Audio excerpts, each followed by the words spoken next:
రైతు భరోసాపై రాష్ట్ర ప్రభుత్వం ఎందుకు ఇంత ఆలస్యం చేస్తుంది, రైతు భరోసా పట్ల ఎందుకు ఇంత నిర్లక్ష్యంగా ఉందనేటువంటి ఒక ప్రశ్న పదే పదే ఉత్పన్నమవుతుంది. తొలి వెలుగు ప్రధానంగా చాలా వరకు మోస్ట్లీ వచ్చేటువంటి కామెంట్స్ అన్నీ కూడా రైతన్నల నుంచే వస్తూ ఉన్నాయి. సో రైతన్నలు నిజంగా రాష్ట్ర ప్రభుత్వం మీద ఈ రైతు భరోసా మీద అసహనం వ్యక్తం చేస్తున్నారు అనుకోవచ్చా?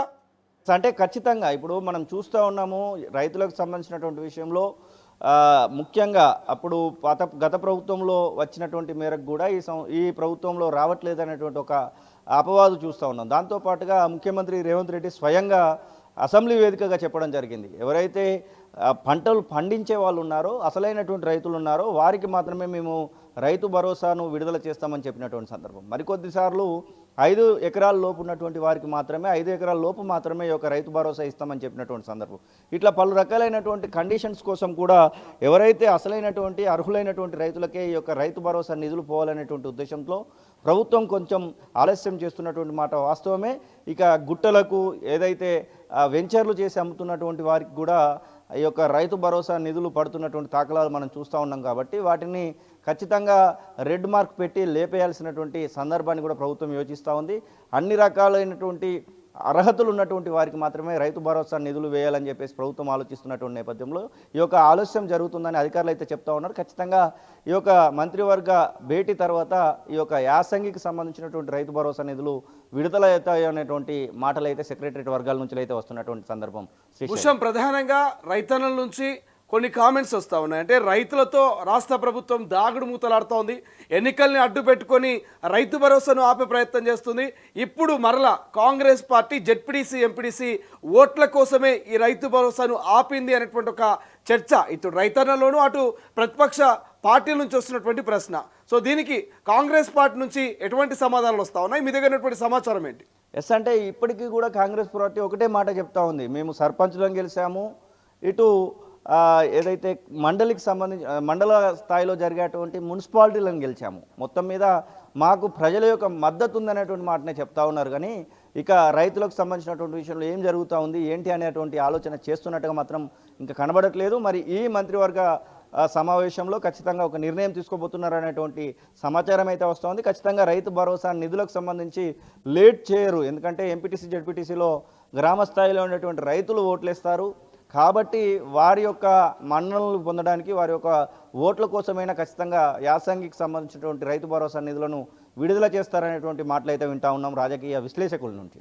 రైట్. చివరగా భూషం, అంటే గతంలో 9,000 కోట్ల రూపాయలు రైతు భరోసాకు సంబంధించి రోజువారీగా ఎకరం వారికి ఒక రోజు, 2 ఎకరాల వారికి రెండో రోజు, 3 ఎకరాలు మూడో రోజు, ఇలా ఎకరాన్ని బట్టి ఆ రోజువారీ నిధులు విడుదల చేసిన రాష్ట్ర ప్రభుత్వం ఇప్పుడు ఒకేసారి 9,000 కోట్ల రూపాయలని విడుదల చేస్తారని ఒక చర్చ కూడా బలంగా జరుగుతోంది పొలిటికల్ సర్కిల్లో. ఆ రకమైనటువంటి వ్యూహం ఏమైనా రచించే అవకాశం ఉందా కాంగ్రెస్ పార్టీ? ఖచ్చితంగా. అంటే ప్రభుత్వం ఎప్పుడైనా కానీ ఓట్లకు సంబంధించినటువంటి విషయంలో వచ్చినటువంటి నేపథ్యంలో ఏదో ఒక ఆలోచన చేస్తుందనే చెప్పుకోవచ్చు. ఎందుకంటే ఓటు అనేది ఖచ్చితంగా ప్రజాస్వామికంగా ఏదో ఒక సందర్భంలో అవసరం అవుతుంది. కాబట్టి ఇప్పుడు ఓట్ల కోసమైనా కానీ ఖచ్చితంగా మీరు అన్నటువంటి ఒకే రోజు పూర్తి స్థాయిలో అందరికీ ఇవ్వాలనేటువంటి ఆలోచన కూడా చేస్తుండొచ్చు. దానికి సంబంధించినటువంటి నిధులను కూడా ఇప్పటికే సమకూర్చుకొని ఉండొచ్చు, చూడాల్సినటువంటి సందర్భమే శ్రీశైలం. రైట్. ఫైనల్గా ఈ ఎన్నికలకు సంబంధించి ఒకవేళ జెడ్పీటీసీ ఎంపీటీసీకి ఎన్నికలు కనబడితే ఇటు ఇంటర్మీడియట్ విద్యార్థులకు అటు 10th క్లాస్ విద్యార్థులకు పరీక్షల డేట్లు ఫిక్స్ అయినాయి. ఇప్పటికే ఫిబ్రవరి 28 నుంచి మార్చి 12, 13 వరకు కూడా ఇంటర్మీడియట్ షెడ్యూల్ ప్రిపేర్ అయితే తెలుస్తోంది. ఎన్నికలకు ఇటు ఎగ్జామ్స్కి ఏదైనా ఇబ్బందికరమైనటువంటి వాతావరణం కలిగే అవకాశం ఉందా? దానికి ఆల్టర్నేటివ్ ప్లాన్ ఏమైనా చేసే ఛాన్సెస్ కనబడుతున్నాయి క్యాబినెట్లో? అంటే ఇంటర్మీడియట్ కానివ్వండి, ఎస్ఎస్సి కానివ్వండి, ఆ యొక్క ఎగ్జామ్స్కు మధ్యలో 1-2 రోజులు గ్యాప్ వస్తూ ఉంది. ఆ గ్యాప్లోనే ఈ యొక్క ఎంపీటీసీ జెడ్పీటీసీని పూర్తి చేయడానికి అయితే అవకాశాలు కనబడుతూ ఉన్నాయి. ఏదైతే ప్రభుత్వ ఉపాధ్యాయులు అలాగే జూనియర్ కాలేజీలకు సంబంధించినటువంటి లెక్చరర్లు వీరు కూడా ఈ యొక్క ఎంపీటీసీ జెడ్పీటీసీ ఎలక్షన్ సమయంలో విధుల్లో ఉంటారు. కాబట్టి వారికి ఈ యొక్క పరీక్షలకి ఎలాంటి ఇబ్బంది కాకుండా చూసేటువంటి ప్రయత్నంలోనే ఎలక్షన్ కమిషన్ అలాగే రాష్ట్ర ప్రభుత్వం కూడా ఉన్నట్టుగా తెలుస్తూ ఉంది Srisailam. Right. Thank you Bhushan, thank you for updates. ఇది ఓవరాల్గా రాష్ట్ర క్యాబినెట్ భేటీ వెనక చాలా అంశాలు ఉన్నట్టుగా తెలుస్తుంది. ప్రధానంగా రైతు భరోసాకు సంబంధించిన అప్డేట్స్ కావచ్చు, అండ్ దాంతోపాటు మరి కొత్తగా ఇందిరమ్మ ఇళ్ళకు సంబంధించి 2వ ఫేజ్ ఇందిరమ్మ ఇళ్ళ నిర్ణయాలు కావచ్చు, మూసి ప్రక్షాళనకు సంబంధించిన ప్రాజెక్ట్ అంశం కావచ్చు, లేకపోతే రాష్ట్రానికి సంబంధించినటువంటి బడ్జెట్ సెక్షన్, అసెంబ్లీ బడ్జెట్ సమావేశాలకు సంబంధించినటువంటి అంశం కావచ్చు, ఇట్లా చాలా అంశాల గురించి ఈ నెల 23 మధ్యాహ్నం 3 గంటలకు జరిగేటువంటి క్యాబినెట్ భేటీలో డిస్కషన్ జరిగేటువంటి ఛాన్స్ కనిపిస్తోంది. బట్ ఒక్కసారి తొలి వెలుగు స్క్రీన్ మనం కొన్ని అంశాల గురించి డిస్కస్ చేసుకుందాం. ఇంతకుముందే మనం అనుకున్నాం ప్రధానంగా వినిపిస్తున్నటువంటి మాట రైతు భరోసా. సో సకాలంలో రైతన్నలకు రైతు భరోసా రావట్లేదనేది ప్రధానంగా వినిపిస్తున్నటువంటి మాట. ఇప్పటికే ఈ యొక్క రైతు భరోసా, సో ఆల్మోస్ట్ అందరికీ తెలిసిందే రైతు భరోసాకు సంబంధించి, అంటే ఈ రైతు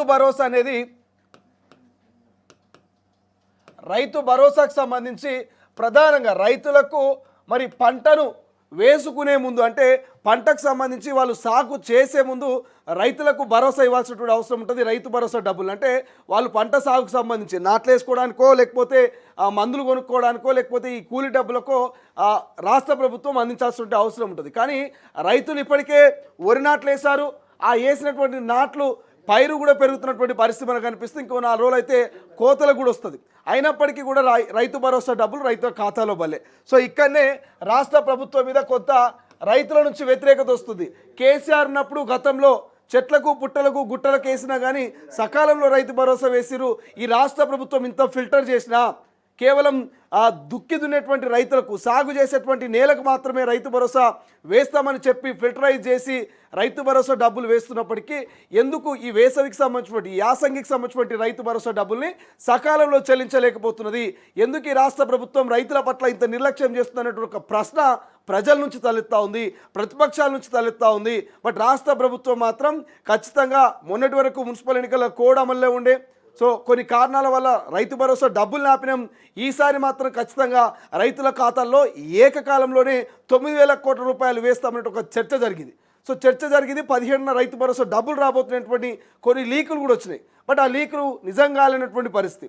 సో చాలామంది రైతన్నలతో రాష్ట్ర ప్రభుత్వం దాగుడు మూతలాడుతూ ఉంది.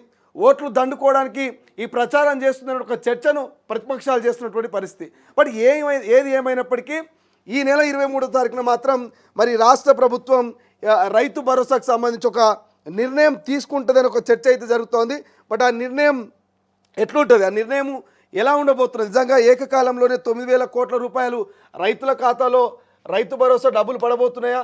ఇందిరమ్మ ఇళ్లకు సంబంధించి 2వ విడత మళ్ళీ అమలు చేయబోతుంది. 2వ విడతలో ఇందిరమ్మ ఇల్లు కూడా రాబోతున్నాయా? అసలు ఏం జరుగుతుందనేది ఒక చర్చ మాత్రం రాష్ట్ర వ్యాప్తంగా ప్రజల్లో కనిపిస్తూ ఉంది. బట్ చూడాల్సినటువంటి అవసరం ఉంది. అంటే నిజంగానే రాష్ట్ర ప్రభుత్వం ఒకేసారి రైతు భరోసా డబ్బులు వేస్తే మాత్రం రైతన్నల కళ్ళల్లో ఆనందం చూసేటువంటి అవకాశం ఉంటుంది. రైతులు ఎన్నో రోజుల నుంచి వెయిట్ చేస్తున్నటువంటి ఒక రైతు భరోసా డబ్బులు కనుక వస్తే రైతుల నుంచి మంచి పాజిటివ్ రెస్పాన్సిబిలిటీ కాంగ్రెస్ పార్టీకి వచ్చేటువంటి అవకాశం ఉంది. పాసిబిలిటీగా మరి రైట్ నా ఒకసారి అంటే ప్రజల నుంచి మంచి ఫీడ్బ్యాక్, గవర్నమెంట్ మీద మంచి ఫీడ్బ్యాక్ వచ్చి ఎంపీడీసీ జెడ్పీసీ ఎన్నికల్లో మంచి రెస్పాన్స్ వచ్చేటువంటి అవకాశం ఉంటుంది. సో రాష్ట్ర ప్రభుత్వం కూడా ఎంపీడీసీ జెడ్పీసీ ఎన్నికల కంటే ముందు ఈ యొక్క రైతు భరోసా డబ్బుల్ని కానీ పెండింగ్లో ఉన్నటువంటి ఏవైతే సంక్షేమ పథకాలను, ఈ సంక్షేమ పథకాలని విడుదల చేసిన తర్వాతనే ఎంపీడీసీ జెడ్పీడీసీ మిగిలినటువంటి మున్సిపల్ కార్పొరేషన్ ఎన్నికలకు వెళ్ళాలనేటువంటి ఆలోచనలో ఉందనేది కొంత ఇంటర్నల్గా జరుగుతున్నటువంటి చర్చ. సో ఒకసారి తొలి వెలుగు స్క్రీన్ మీద మనం చూస్తూ ఉన్నాము. రైతు భరోసా గురించి చాలామంది కామెంట్లు చేస్తూ ఉన్నారు. రైతు భరోసా గోవింద్ అంటూ కొంతమంది, అది రాదు పోదు ఎందుకు ఈ నస అంటూ ఇంకొంతమంది, ఇంకా పర్లేదు భరోసా ఎప్పుడు పడుతుంది, అసలు పడుద్దా లేదా అంటూ ఇట్లా చాలామంది కూడా ట్రెండింగ్లో ఉన్నటువంటి అంశము ఈ రైతు భరోసా అంశం. ఎందుకంటే రైతన్నలు వెయిట్ చేసి ఇక వాళ్ళు ఫైనల్గా ఇది వస్తుందో రాదో అనేటువంటి ఒక ఫైనల్ స్టేజ్లో ఉన్నారు. ఎందుకంటే చాలా వార్తా కథనాలు సోషల్ మీడియాలో ప్రచారం అవ్వడం, కొన్ని ఫేక్ వార్తలు కూడా ఈరోజే రైతు భరోసా, రేపే రైతు భరోసా, అగవచ్చు అనేటువంటి కథనాలను చూసి కూడా రైతన్నలు మోసపోయినటువంటి సందర్భాలు ఉన్నాయి. సో అటువంటి కథనాలను చూసి మరి రైతన్నలు కూడా కొంత ఇక వస్తాయో రావో వచ్చినప్పుడు చూద్దాంలే అనేటువంటి స్థాయికి వాళ్ళు వెళ్ళిపోయినటువంటి పరిస్థితి మనకు కనిపిస్తుంది. బట్ ఏదేమైనప్పటికీ మాత్రం రైతన్నలు మాత్రం ఈ రైతు భరోసా మీద చాలా ఆశలు పెట్టుకున్నారు. మరి ఈ ఆశల్ని ఈ రాష్ట్ర ప్రభుత్వం ఏం చేయబోతుంది, నిజం చేయబోతున్నదా లేకపోతే ఏం చేయబోతుంది అనేది మనం వెయిట్ చేయాల్సినటువంటి పరిస్థితి అయితే మనకు కనిపిస్తుంది. సో ఇది ఓవరాల్గా క్యాబినెట్ భేటీలో మాత్రం చాలా కీలకమైనటువంటి అంశాల గురించే డిస్కషన్ చేయబోతున్నారు. అందులో ముఖ్యమైన ఇందిరమ్మ ఇల్లు కావచ్చు, రెండోది రైతు భరోసా కావచ్చు, ఎంపీడీసీ జెడ్పీడీసీ ఎన్నికలు, మరి ఇటు పిల్లలకు 10th క్లాస్ వాళ్ళకు ఇంటర్మీడియట్ వాళ్ళకు జరగబోయేటువంటి ఎగ్జామ్స్కి సంబంధించి ఎటువంటి క్లాషెస్ రాకుండా సో ఎన్నికలు కనుక కండక్ట్ చేయాలంటే చాలామంది సిబ్బంది అవసరం ఉంటుంది. ఎన్నికల్ని కండక్ట్ చేయాలంటే సిబ్బంది అవసరం ఉంటుంది, ప్రభుత్వ పాఠశాలలు అవసరం ఉంటుంది. సో వీటన్నిటిని వాడుకొని ఎన్నికలకు పోవాల్సి ఉంటుంది. సో కాబట్టి ఎగ్జామ్స్కి ఇటు ఎన్నికలకు రెండింటికి ఎక్కడ కూడా మిస్ మ్యాచ్ కాకుండా, ఎక్కడ ఈ రెండు ఒకే టైంలో లేకుండా ఈ రాష్ట్ర ప్రభుత్వం నిర్ణయం తీసుకున్నటువంటి ఛాన్స్ అయితే మనకు కనిపిస్తూ ఉంది. బట్ ఏదేమైనా త్వరలోనే జెడ్పీటీసీ ఎంపీటీసీ ఎన్నికలు ఉండేటువంటి ఛాన్స్ ఉంది. ఆశావాహులంతా ఇప్పటికే సర్వం సిద్ధమవుతున్నారు. టికెట్ల కోసం నేతల చుట్టూ తిరుగుతూ ఉన్నారు. అవసరమైనటువంటి ఆర్థిక వనరులను, అవసరమైనటువంటి అన్నిటినీ అస్త్రాలను కూడా సిద్ధం చేసుకోవటం ఉన్నారు. ఇప్పటికే ఓటర్లను ఇటు కార్యకర్తలతో మమేకమయ్యే ప్రయత్నం చేస్తున్నారు. ఎట్టి పరిస్థితుల్లో ఈసారి ఎంపీటీసీ జెడ్పీటీసీ టికెట్ కనుక వస్తే విజయం సాధించాలన్నటువంటి ఆలోచనతో వ్యూహాలను అయితే ఇక అభ్యర్థులు ఆశావాహులు రచిస్తున్నట్టుగా తెలుస్తోంది. చూద్దాం క్యాబినెట్ భేటీలో ఏం జరగబోతున్నది, రాష్ట్ర ప్రభుత్వం ముఖ్యమంత్రి ఏం నిర్ణయం తీసుకోబోతున్నారు అనేది 23 మధ్యాహ్నం 3 గంటలుగా మొదలైనటువంటి ఈ క్యాబినెట్ భేటీ వరకు మనం వెయిట్ చేయాల్సినటువంటి అవసరం అయితే కనిపిస్తోంది.